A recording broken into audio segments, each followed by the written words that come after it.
What do you know about the multiverse?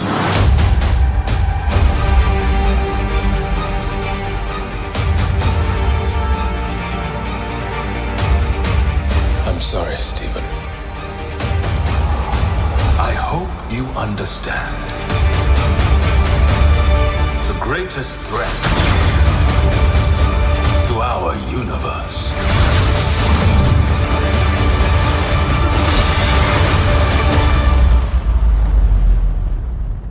is you. Things just got out of hand.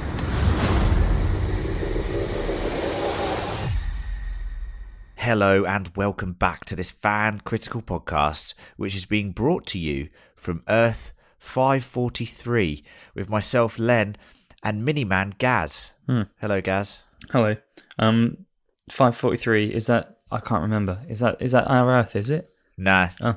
Yeah, it's what I'm cataloguing all of the dimensions, and that is what I have catalogued our Earth as. Do you think there is a reality or a dimension Where I'm taller where than you? you are tall? Yes, that's exactly right, Gareth. So have you read my script? So predictable. Do you reckon there's a reality where you have any form of banter that doesn't involve me being average height? Because I am. I'm just below average, so that's fine. Yeah. You know, it's because of China and that. But yes, thank you. Here's the next one. Do you think there's a dimension out there where John is an optimist or the hype man, and I am the negative one? Well, I think that's ludicrous. I mean, the me being tall thing, yes. Yeah. I reckon, like, if there was a universe where John was positive, like, reality would collapse in on itself. It couldn't. That's unstable. It's unstable. It's not lasting. It's what they call in the business, I believe, a paradox. Correct, Gareth. It's just one of those things that we can't fathom, and therefore the universe would destabilize, and not even the Book of Ashanti would save it. Yeah. So anyway, we're here, myself and Gareth, to continue what I kind of think is a never-ending. Bout of Marvel coverage. It'd be mad if we were just doing like Stranger Things or something, wouldn't it? After all that, would be a bit mad. That has different dimensions in it as well, True. So does work.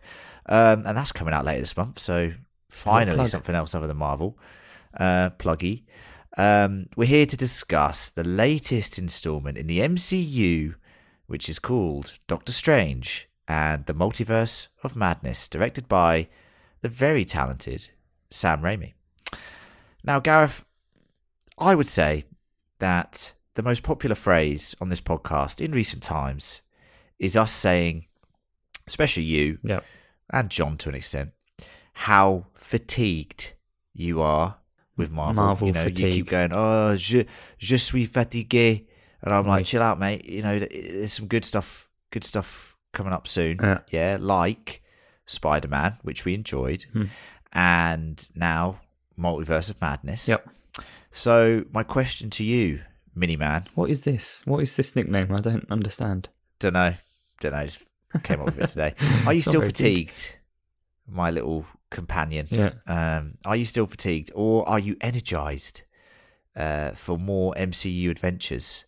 So, encapsulated in this answer, please, I would like, and this is tradition now, spoiler-free thoughts until after the old advert. Yeah. And Bluebit, give it those sweet, delicious blueberries. Juicy bloobs. Yes, important that you put the L in there, otherwise, it's crazy. Cancelled immediately. Well, I think implicit within your question are two separate questions, young Alex, and they have different answers. I'm going to be honest. So, am I still fatigued with Marvel, or am I energized by Marvel? No, I'm not looking forward to more Marvel. I'm really not. I am so bored of those opening titles, and that music. I'm sick of it. I've had enough, like the and music. I'm not rushing out to see the next one. That said, did I like Spider-Man? Yes, it was a very good film. Not as good as you thought, but it was a very good film. I gave it 4 blueberries. Did I enjoy Doctor Strange? Yes, I did, very much. I thought it was a very good film. And, you know, I don't think these are kind of mutually dependent kind of questions. Like, I can enjoy these films in isolation and not be excited about the prospect of another one. And, you know, yesterday when we went to see it, I did kind of go there in a good frame of mind. I was looking forward to it. It was Monday evening, little cinema trip with you. I deliberately hadn't had any dessert and went for an extra long run. So I was like, I'm going to treat myself at this cinema. I did. Got a little ice cream, didn't I? Not my bag. You know, I've never understood this ice cream at the cinema nonsense. Yeah. But I did see that you, for once, got your little mitts into my sweets, which is everyone who listens to this podcast knows. I get myself a large drink, but then I also get a salty popcorn, and then I tip a whole bag of M&Ms in there, mix it all up, and get that salty, chocolatey goodness. Gareth couldn't keep his little mini-man mitts away. They were rustling around in there trying to find the M&Ms. I really was. I ate so many of them, in about 2 minutes.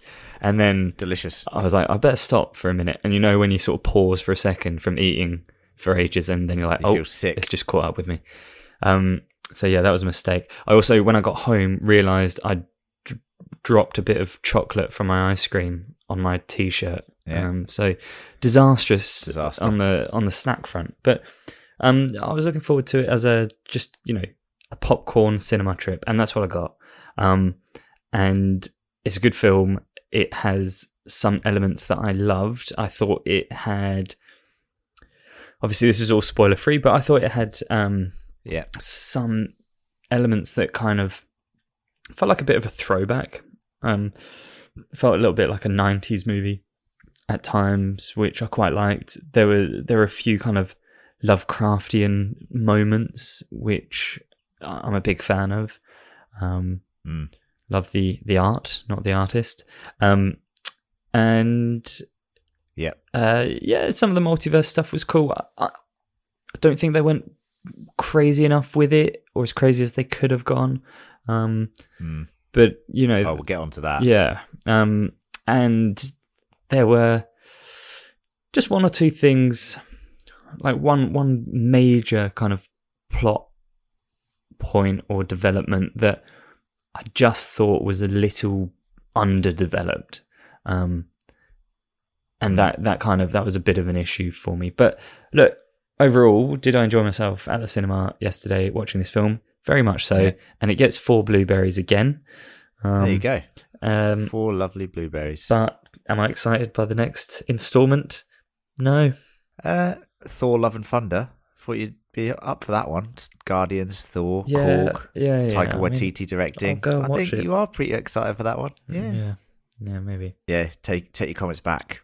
Retract them right now. I've got another question before I get into my thoughts, Gareth, because it dawned on me watching this film, more so than any Marvel film to this point, because obviously Marvel has decided to make TV shows now, and they've got a fucking load of them.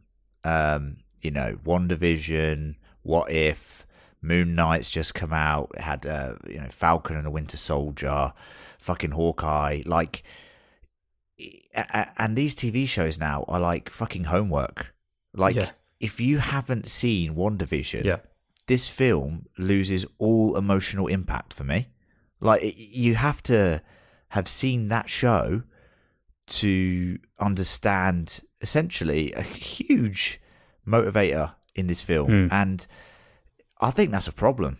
Agreed. Because I'm going to be honest with you, the TV shows are fine.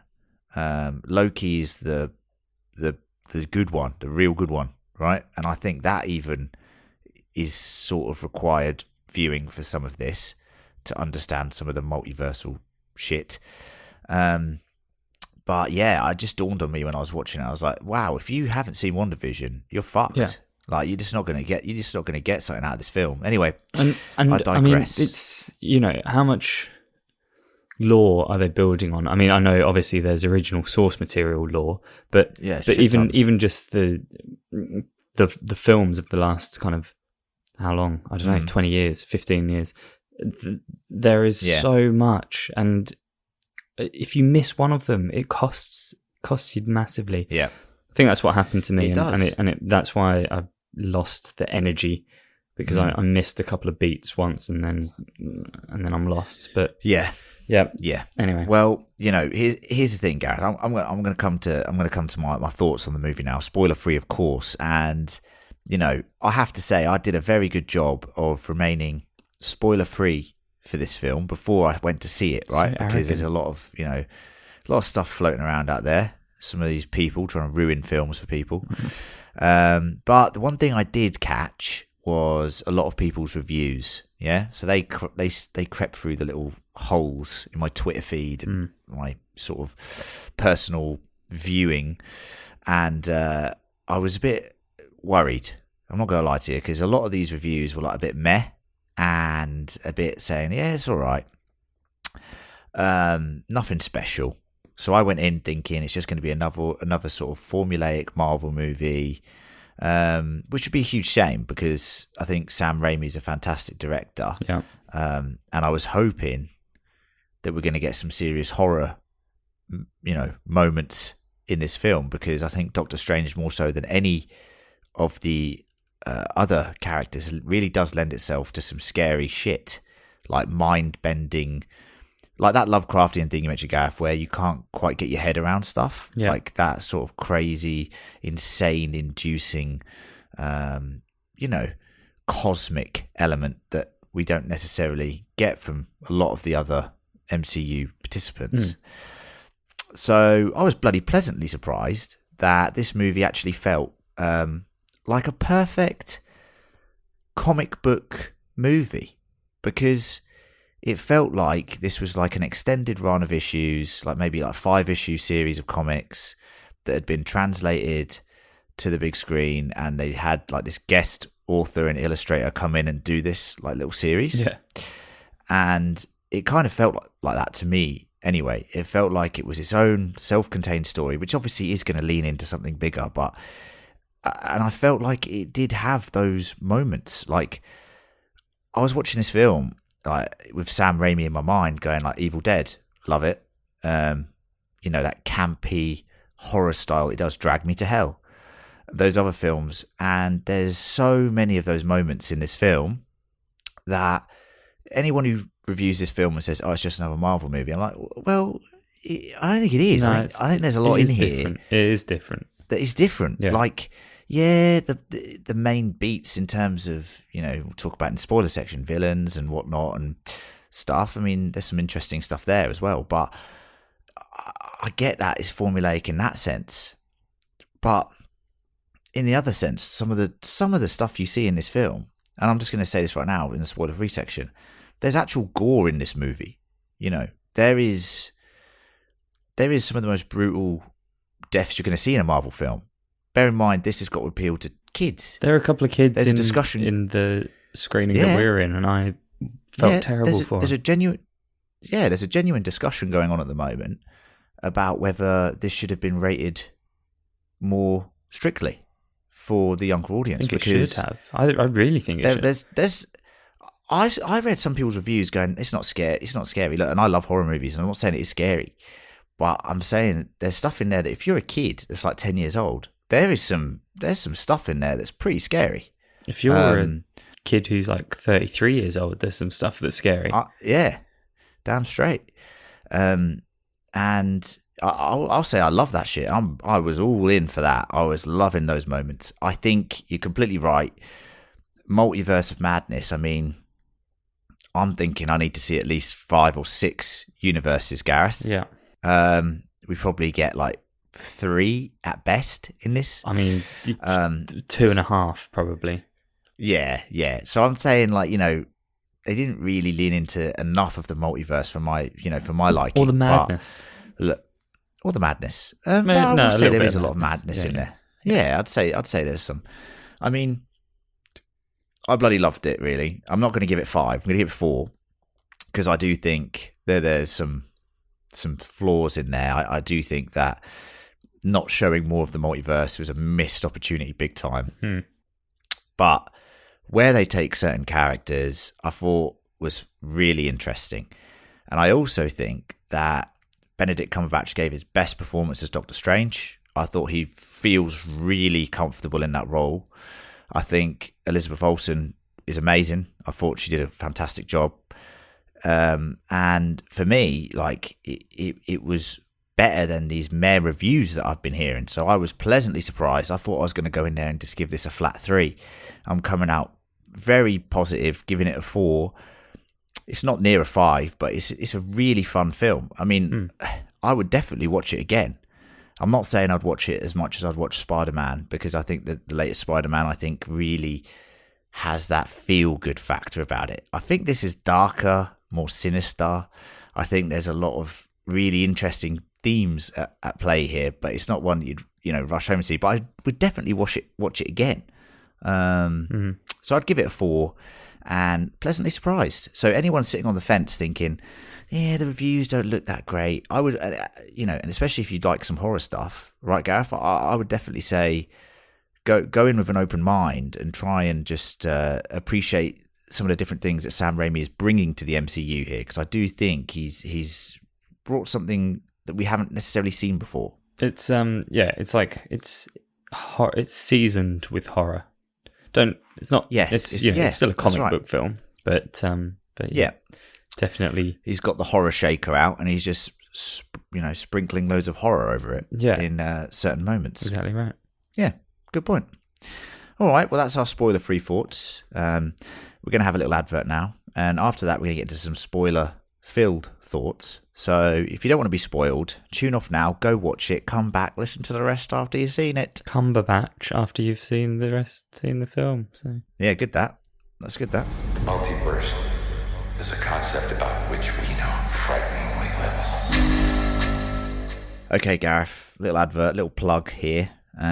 Just to let you know what's coming up on Fan Critical. We, out of nowhere, Stranger Things is back, Gareth. Season 4. Yep. We used to do. I mean, that's not out of nowhere. is it? It's been very well marketed. Yeah, but they usually come out like in July or August, so it's a bit earlier than usual. Even though there has been like a 1.5, 2-year wait. When we used to do like 3 episodes covering Stranger Things, we're just going to do 1 this year because Netflix is just a flash in the pan, baby. So we've got to get that content out there as quickly as we can. So we're bringing you a review of that. We've also got a review of Obi-Wan coming out soon, which I am literally buzzing for. I can't tell you how excited I am. Like May 25th or whatever cannot come soon enough, my friends. Buzzing, absolutely buzzing. So we've got a review of that. We've got more 60 Minutes on the way. We've got loads of stuff going on bloody here, haven't we, Gareth? Oh, so more of these. More of these, isn't it? Yeah. Do you know who listeners might not have heard from for a while as well? Is Lucy and Emma, but they'll be back soon. Yep. They'll be back sometime soon. Me and Gareth, helming the ship, holding the as fort. It were, at the moment. Defending. Damn straight. And if you want to help us, hold the fort, sail the ship, whatever metaphor you want to use, you can go to patreon.com/fancritical and you can sponsor us basically with some lovely monies, and that goes towards a lot of costs that we have, a lot of overheads, Gareth. Yes. Equipment, hosting costs, lighting bills. Beautiful. Exactly right. Electricity, this Heating. burns the electricity. Heating. Imagine it's getting cold here in Australia. Bloody freezing. Overnights of like 6. Picture little Gareth, Mini-Man Gaz, sat there, no clothes on, shivering, naked in the corner, in winter. I've got some clothes. Remember, last week, listeners, he passed out in his own feces. Well, again, had an ambulance feces over. Wasn't involved. Now, think about that poor, like Dobby from Harry Potter, naked in his own feces in the corner. He needs money. Patreon.com/fancritical.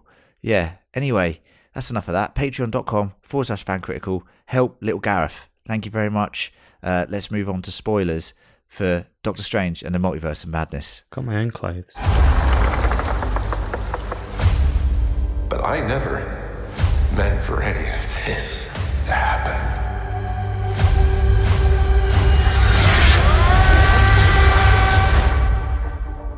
Here we go. Now, we're not going to go through it beat by beat because there's a lot to discuss, isn't there, G-Man? A lot to discuss. Sure. Let's start at the end. No, let's not. It's not Memento, is it? We did do that once, We remember? did, yeah. Caught John off. God, that did, and he got really upset. Remember? You did what to John? He hated it. Enough about that. So, okay, here's the premise, right? I'm just going to sell you on the premise, lovely listener, and you've probably seen the film, so you don't need selling on it, but we're going to go through it. There is one being in the multiverse, America Chavez, who has the ability to travel the multiverse at will, and she is on the run from none other than Scarlet Witch, who wants to steal her power and control the multiverse so she can be with her kids, as featured in said WandaVision. America seeks out Doctor Strange in multiple universes and America, needs his help. The character, not the country. Yeah, correct, Gareth. Okay, so first things first. Scarlet Witch in this film is an evil character. Shocked. I'm glad I avoided this spoiler because the way this was pitched was Strange and Wanda, you know, the occult and the sort of mystic arts teaming up to go through the multiverse and save the day. I thought they were on the same side. That it was, yeah, me too. Turns out that Wanda's gone absolutely crazy because of the Darkhold book, and she's just full evil. And it completely shocked me because at the end of WandaVision, she kind of had that sort of. She had a moment, but she sort of redeemed herself by restoring everything to normal and, you know, erasing her kids, essentially, that were fake, that she had just envisioned. Vision. Couple questions here, Gareth. One, Wanda, were you sad to see her go evil? I mean, it was obvious they're going to build her up to be this all-powerful...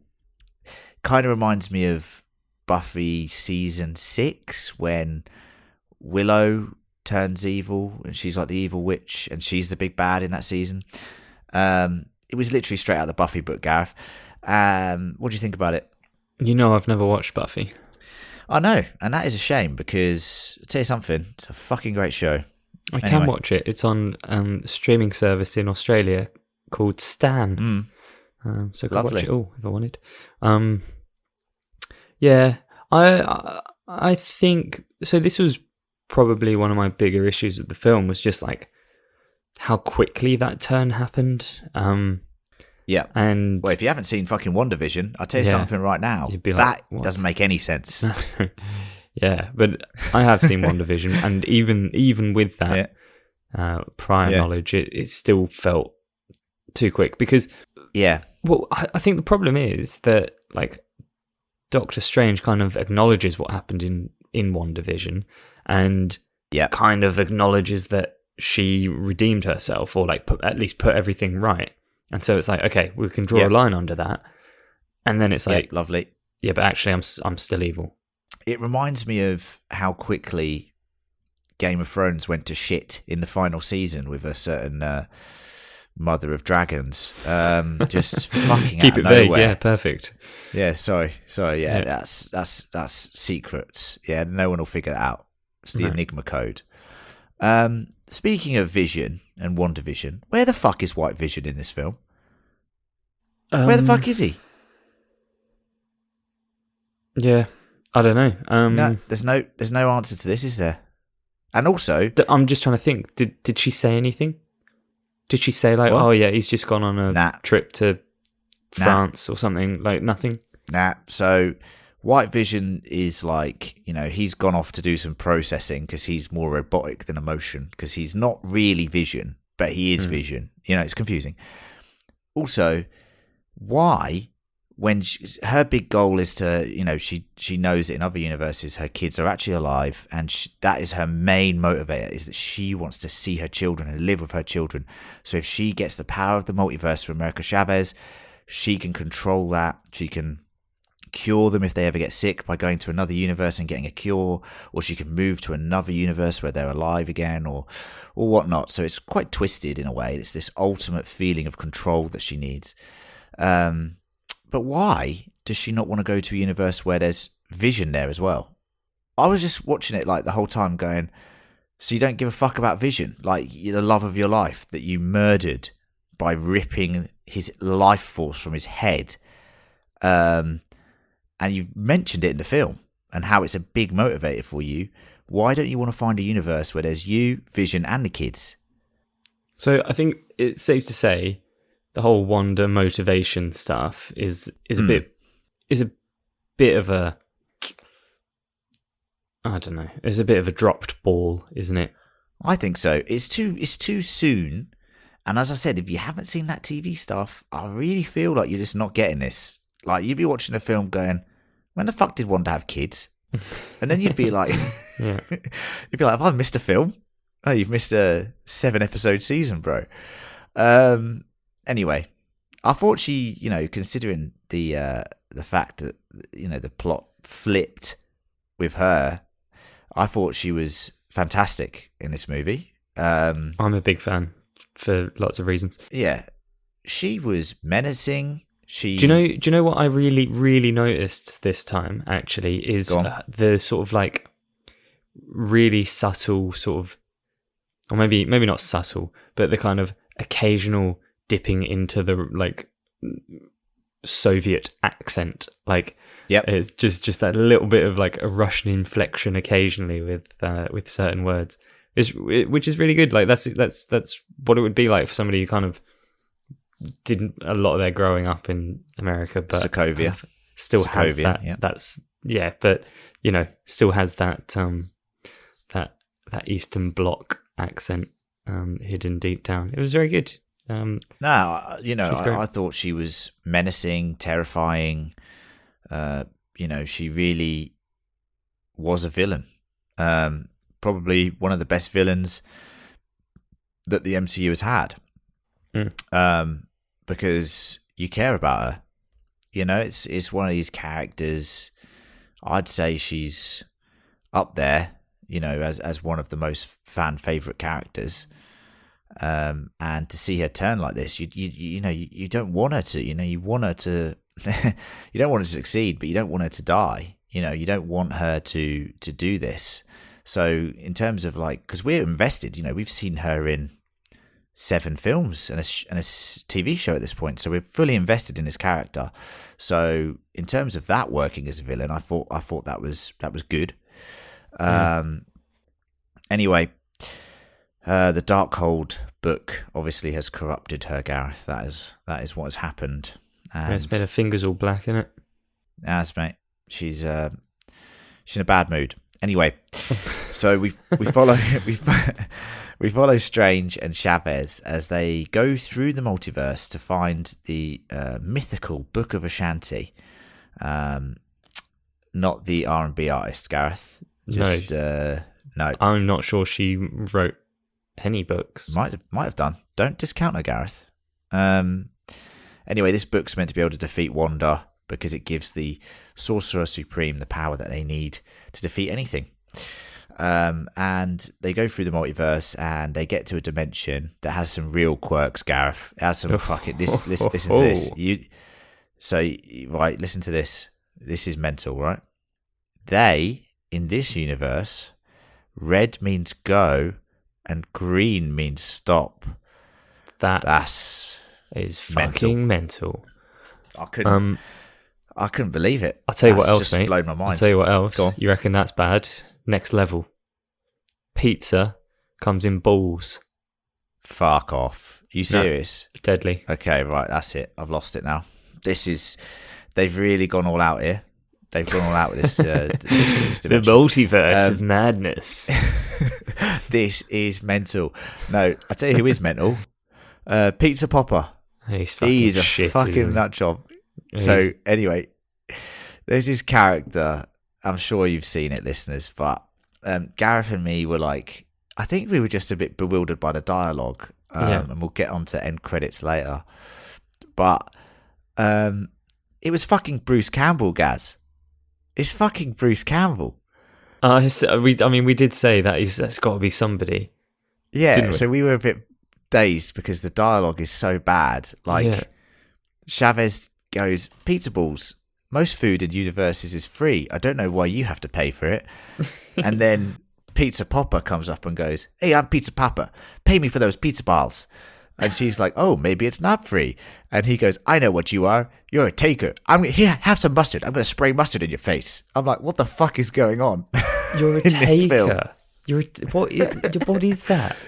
You're a taker. It's like a stealer, but in this universe they call it a taker, Gareth. It's quirky. Hold on. Do we call them a stealer? Don't we call them thieves? Like, you're a thief. Hey, you're a stealer. And then why is he going to put mustard in his face? I don't understand. Oh, so fucking bad, man. At the time, I was like, that must be someone, but I didn't have time to really think about it. But it's Bruce Campbell, hold on. Gareth. He must be in Sam Raimi movies. What do you mean? Evil Dead. That's his connection. Yeah, of course. Yeah, he literally has a cameo in pretty much every Sam Raimi movie. We should have been looking out for him. Anyway, Pizza Popper, brilliant. Obviously the star of this dimension. We learn that Strange saved Earth, defeating Thanos, but then he died. However, it's later revealed to Strange by the Illuminati that Strange became corrupted by the Darkhold, inadvertently destroyed a reality, and was then executed for doing so. Also, it seems that Strange, in pretty much every universe, gets corrupted and does something fucked up. Which is kind of a horrible thing to know, that you're always doomed to be a fuck up. Well, you say in pretty much every universe, like in the 2 other universes that we see. Yep, big time. Yeah. I mean, that's not enough of a sample size, is it? No. All right, Gareth. This is the fucking meat and potatoes here. That you know when you got loads of like nerds and geeks. I'm putting myself in that category as well. And they're all like dripping with sweat in the cinema because they're just so excited.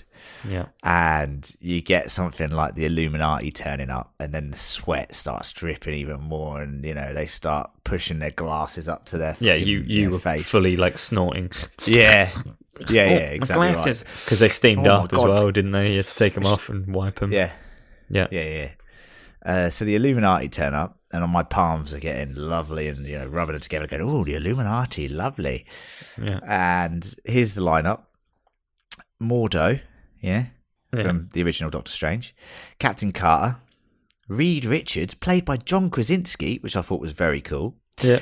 Captain Marvel, which is Rambeau instead of what's her name? Brie Larson. Anyway, and the leader of the Inhumans, Black Bolt.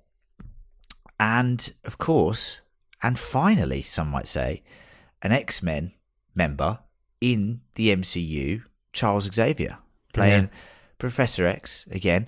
And he's always fantastic. I fucking love Patrick Stewart. And just seeing him reprise the role of Professor X, bloody loved it. He looked old, though, didn't he? He did look old. Yeah, he's meant to be old. I know. But he Leave him alone. He's struggled a bit. There's a scene where he's walking, and it's like, he's struggling to do that, isn't he? Bless him. Leave him alone, mate. Come on. No, I love him. I just like... Fucking, don't you stop having a go at him, all right? I'll fucking go mental, all right? So you calm down. I'll go multiverse and madness. I'm just worried about him, that's all. Okay, all right. Well, tell him that. Write him a letter. I might. Do it now. I might. I already have. Anyway. Yeah, I liked them. I did. I thought this is a little bit. It's a little bit bleak, isn't it? If this is your universe's answer to the Avengers, like it's quite basic. So a little Illuminati knowledge for you, Gareth, because I know you're not into your fucking comic books. Yeah, go on. Yeah. They exist in our Earth as well, the Avengers, the Illuminati does get set up. It has several different iterations. They do preside over defending the Earth in a more secretive manner. which lends itself into where I think the MCU is building towards, which is something called the Secret Wars. And they predominantly deal with basically stopping. In the film, remember they said about incursions, which is where realities start crossing over and then they get destroyed. One dimension basically destroys the other. That essentially is what their job is, to stop those incursions. It's very specific, isn't it? Well, you know how Thanos wiped out like half of the universe? These things wipe out the entire universe. So it's double the jeopardy, Gareth. So there needs to be a bit more thought, okay? Yeah? Well, so that's what fine, they do. But why is like one of the guys that's going to stop universes colliding? Why is he just a stretchy man? Reed Richards. Yeah. Well, Reed Richards isn't just a stretchy man. He has that he's sort of that Iron Man quality to him, where he's a genius. He's got that leadership authority. He's got the brains. Yeah, he's got the brains. Yeah. No, and he's John Krasinski. Yeah, sure. He's awesome. So that was interesting. All right. Why is a Fork guy going to do this? I don't like. Black Bolt. Yeah. Well, Gareth, Black Bolt can destroy you with one whisper out of his mouth. Yeah. His power is cool. I'm not going to lie. That is a fucking cool power. Like, it's fucking destructive. Yeah. When you see it in action, it's like, whoa, that's nuts. It's pretty cool. But how's it stopping a universe from colliding with my universe? Good point, that Gareth. Nah, it's the same with any sort of Avengers shit. It's like some of the heroes, like, I feel for like Captain America, you know, because it's like, and even Captain Carter in this film, it's like they've got super strength, but then you're putting them up against like Thanos, it's like game over, mate. Yeah. Doesn't matter if you got Mjolnir or not, you're fucked. An arm wrestle ain't winning this one.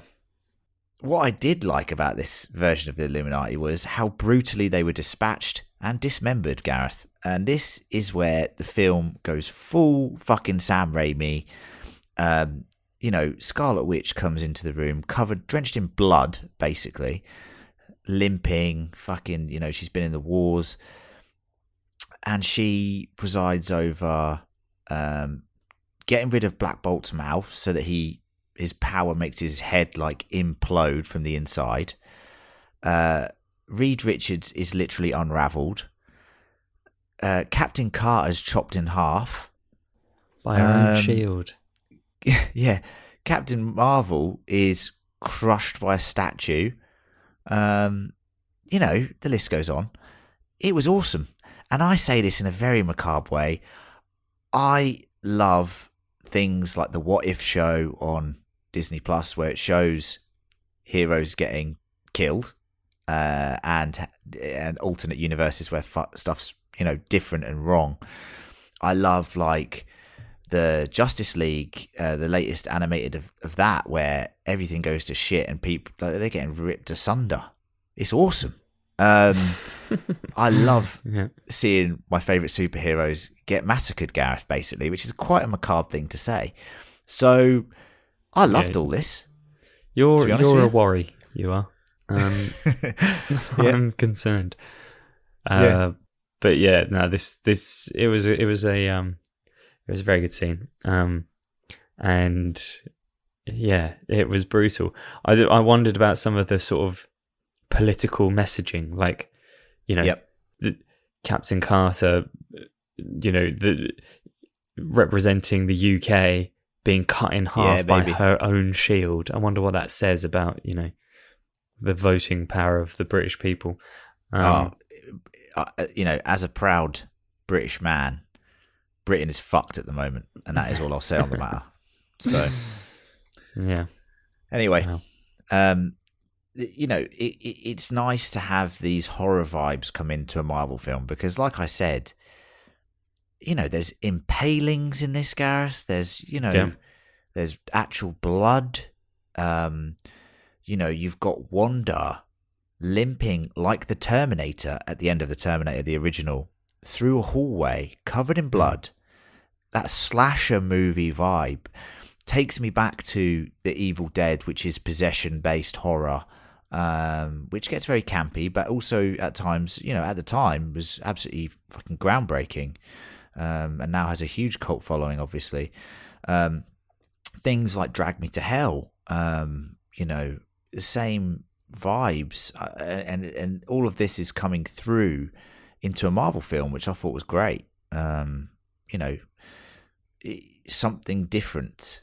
You know, people were a bit mad it didn't go more into the horror, but like we said, I think if you're taking a 10-year-old or an 11-year-old or younger to this film, I wouldn't do that. I don't think. No, I don't think so. I don't think I'd take, you know, little Alfie to this if he was 10. You know, I wouldn't do it. I mean, he's 7 months. That's a ludicrous decision. Hey, Alfie, you want to go see Doctor Strange Multiverse of Madness? Yeah, what, Dad? I'd love to do that. All right, you can't do it, mate. You're not old enough, all right? No, not until you're 10. 10 and 7 exactly months. Right. 10 months. Yeah. Well, I reckon. I don't know. Like, I don't think you can go much deeper into the horror vibes for a Marvel film, and I think it is plenty. It's enough for it to add something different to a Marvel film, which, you know, I'm desperate for. Like, every Marvel film I'm watching, I'm like, give me something different, and it has enough. I think it works. I think it's a good amount, while still, you know, maintaining what it is, which is a Marvel film. Yeah, that's true. It still has the skeleton is Marvel, you know, but the flesh and the organs around it has a bit more sinister vibes to it. Mm-hmm. Like Doctor Strange at one point. Yeah, true. This movie is kind of about, you know, Doctor Strange. He keeps getting asked this question throughout the film, Gareth, which is, you know, are you happy, Stephen? And that is a confronting question. And I was thinking, you know, this is one of those questions that if someone asks you, like, are you happy? It's like, it's a confronting question. It makes you question everything, you know. And you want to get into this now? Yeah, deep. Let's have a counselling session right here, right now. But no, it's like true. Like, he had, you know, he's like, yeah, I'm happy, yeah. But he's obviously not, because and if anyone has seen Marvel's What If season, did you watch that, Gareth? You didn't watch that? No. Episode 4 of that is Doctor Strange episode. And spoilers for that, it kind of leans into this. It's a story about how in an alternate universe, he loses Christine. She dies. And he has the choice as Sorcerer Supreme to try and stop that from happening. However, that is a certainty. It's something that's described as she is going to die in every universe, and there's nothing he can do to stop it. And he goes on this crusade to find a way to stop it, and it leads him down this path to madness, which then creates Evil Strange. And I will tell you this, Gareth, I think it's a fantastic episode of television. It's beautiful, it's terrifying, it's voiced by Benedict Cumberbatch, the animation's amazing. And it leans heavily into the ending of this film because he confronts Evil Strange here. And there's a similar outcome in the animated episode, and in this iteration, Good Strange wins, and then the end of the movie happens, which is he possesses a zombie Strange. Did you like that, Gareth? A little possessing of zombie Strange in a different universe to save the day. I did like it. I mean, very Sam Raimi. Very Sam Raimi. Literally, this was proper zombie Evil Dead. hand out the ground, like that awesome. Yeah, Awesome. I liked it. And I think this is the thing. If people don't like Sam Raimi movies, then I don't think you're going to get these little references and these moments. It's just going to be a bit like, this is a bit weird. But if you've watched his back catalogue and followed his career, then this is just glorious to see these things in a Marvel movie. You know? I mean, I think the little demons that come and are like, oh, stop it, hey, Stephen Strange, come here. I think sound they like could... the jockeys out of The Simpsons. Yeah, you know the exactly. ones I mean? Yeah. Gold, we want gold. They could have been a bit scarier. That's like Drag Me to Hell, though. Like, anyone who's not seen that, there's a similar thing in Drag Me to Hell. So it's, well, check it out. But no, it's funny because this is on paper maybe the scariest sort of part of the film, but it's not. Like it's maybe the campest, silliest probably. and the campest. Yeah. But I really liked it, yeah. And you know, there's something kind of charming about Cumberbatch doing his sort of, you know how Doctor Strange has that sort of half lisp, yep, and how it's kind of still there even though this version of Doctor Strange is missing half his jaw. He still manages to do his little strange lisp. I like it. But Zombie Strange is able to empower America Chavez to use her own powers against Scarlet Witch. And what she does is she shows her reality where her kids are there, and then Scarlet Witch confronts her kids. The kids are terrified. In that dimension, the Scarlet Witch is nice, and she's there, and she gets injured, and they're terrified, and they hate this new Scarlet Witch. And she says, you know, I'm not a monster. And then she, you know, twigs. She's like, oh, yeah, I've killed a lot of people. I am a total monster. I've done something terrible. And she leaves that dimension, and she decides to kill herself and destroy the temple where all the Darkhold etchings are. Just, by the way, that temple, very Lovecraft. So very Lovecraftian. Super monolithian, Lovecraftian, yeah. And that's the end of Scarlet Witch, Gareth. Dead. In this universe. And, well, yeah, this is the thing. But I think she's gone for now.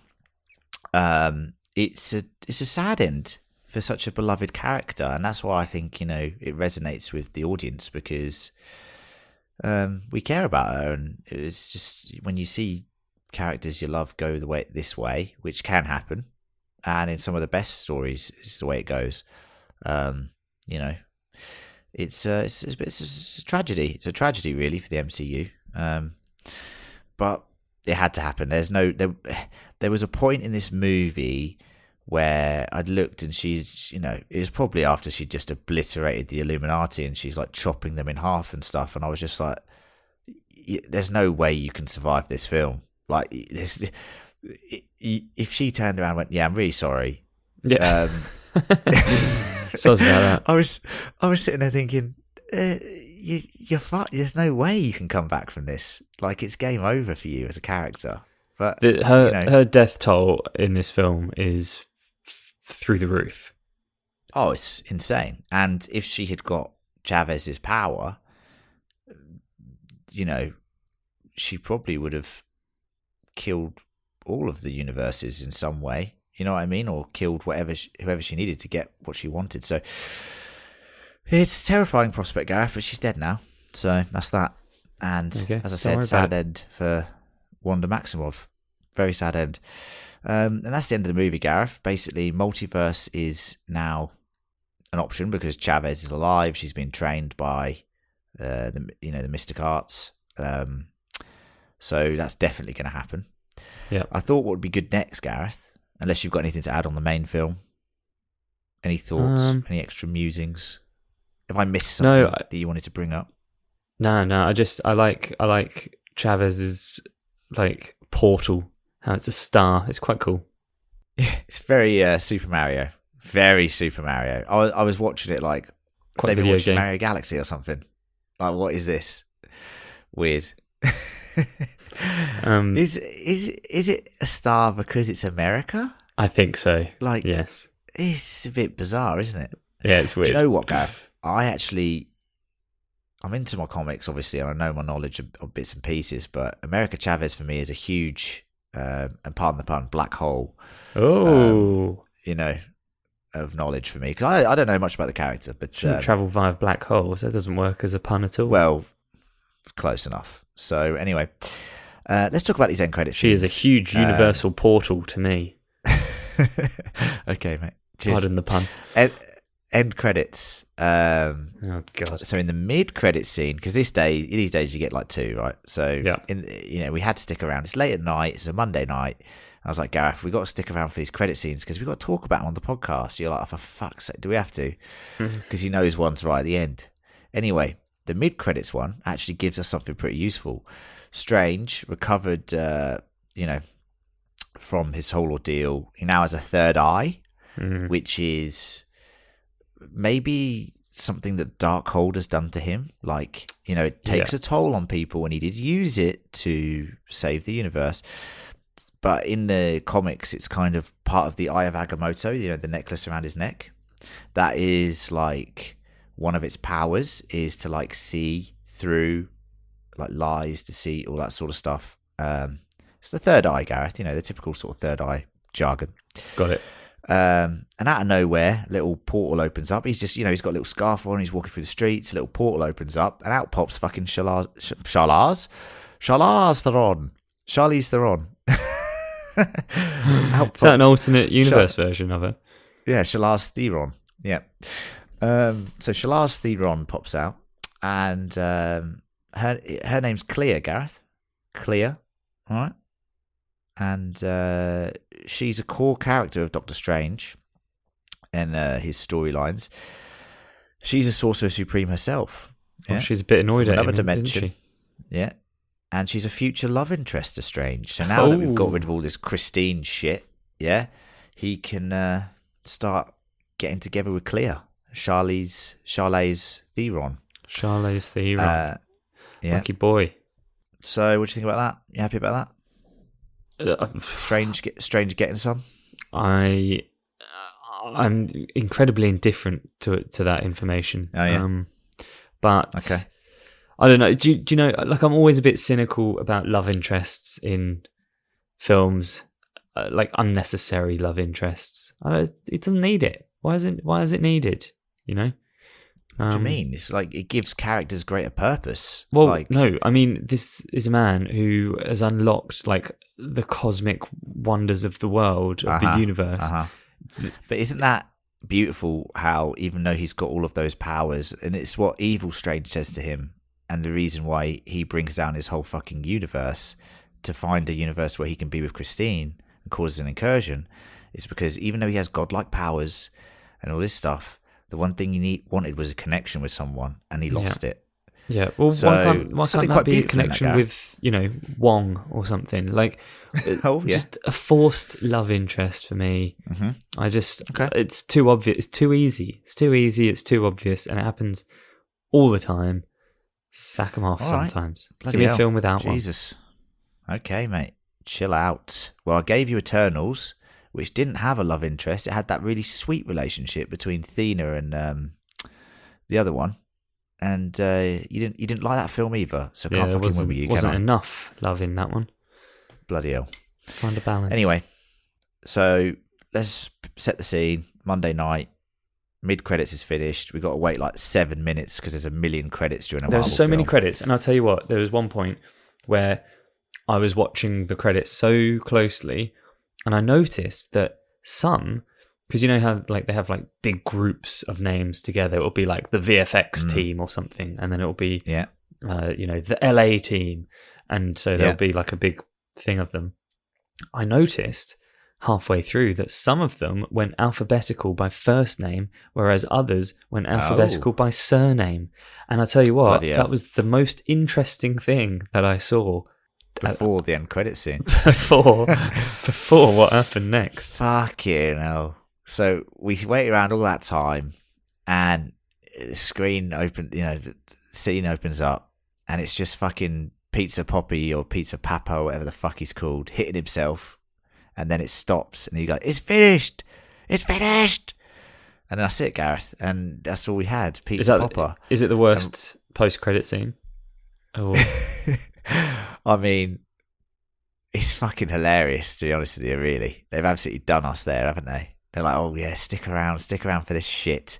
Bruce Campbell just hitting himself for a couple minutes. This character that none of you liked in the first place. We're going to bring him back.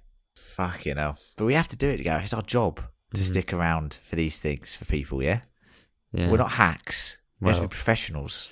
Now, I'd just like to say to the listeners, hang around for the end of end of our podcast. We'll have a post-credit scene as well. Will we?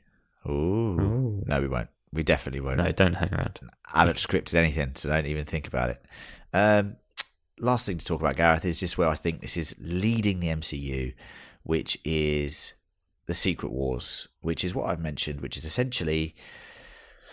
How do I describe this? So how do you get bigger than destroying half the universe? You destroy every universe in the multiverse. It's too much though, isn't it? And that is where it's going though, Gareth, because the Secret Wars basically is them trying to stop what I think is going to be retooled, because in the comics it's different, but they're setting up Kang the Conqueror, and they did it in Loki series to essentially say that he is hell-bent, or some versions of him in realities is hell-bent on conquering the multiverse. Now, this is going to lead to essentially the obliteration of every universe apart from one little planet that will survive. And on that planet, Gareth, heroes will be melancholic, and they will sit there and think, what can we do to planet Earth to stop to fix this? And then they'll have to think of a way to fix it. And it's going to I see it kind of following the Infinity Saga in terms of a two-parter. Eventually, I think this will happen. I'm talking this will probably happen 10 years down the line, bro. I'm thinking this is 10 years away. But it will be like the first one will finish with the destruction of all the universes, and the second one will be how do they fix it all? You know what I mean? God. So I can't tell you how 10 years away. Much I'm like that doesn't appeal to me. Like it gets to a point where it's like this stops meaning anything. Like you've done the whole universe. That's fine. Yeah. We can't really conceive of doing it to multiple universes. It doesn't work on a conceptual level. Like, look, this is a Leonard theory. This is a Leonard and a Reddit theory. It's not necessarily. I know, but it feels very happen. Likely. I think you get to a global or universal level, and then really you have to wind it down, localize it a little bit. Bring it personal. Personal, baby. Do a few smaller scale stories. That would be quite interesting. No, I do agree with that, and I'm interested to see where the MCU goes. You know, we've talked about this many times. If the MCU had finished after the Infinity War saga, we would have been delighted, and people would be saying it's one of the greatest achievements of all time, and they probably are still saying that. But Disney have this huge problem on their hands. This is a printing money machine, bro. Doctor Strange is like already the 10th highest grossing film ever or something, or on track to be in the top 10. We're talking billions of dollars every single fucking time they release a movie, bro. Do you think Mickey Mouse is sitting there in his fucking penthouse, apartment, swimming in cash, Minnie just getting out of the shower? You think he's sitting there saying, stop making these movies? No, do you know what? I'd love to see those board meetings, because I reckon Donald Duck is like true to his sort of, his roots, and he remembers the original vision, and he's like, Mickey, you've got to remember what were we in this for to start with? And Mickey's exactly like, fuck off, Donald. Fuck off, Donald. I'm not giving up this extra $1 billion that's coming from churning out another copycat film. Not that this was a copycat film. It wasn't. This one isn't. This one isn't. No. And as I said, the next one, Thor: Love and Thunder, I think will be very good because it's Taika Waititi. It's got the humor. It's going to be a follow-on from the vibes we got from Ragnarok, which we all loved. So I do think that'll be a lot of fun. All right. Okay. But Anyway, Gareth, that's our review.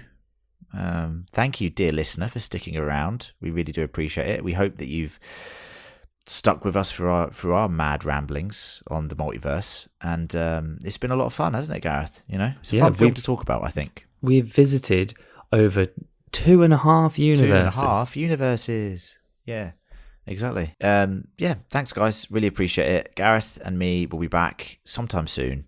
As I said, there's going to be reviews of Stranger Things Season 4. There's going to be reviews of Obi-Wan. There's going to be another 60 Minutes. Lucy and Emma are coming back.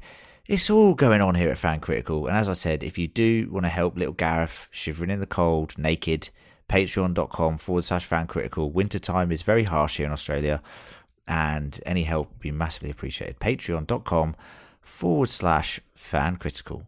We'll catch you on the next one, guys, and don't worry, the never-ending Marvel content will continue. Yay. Thanks.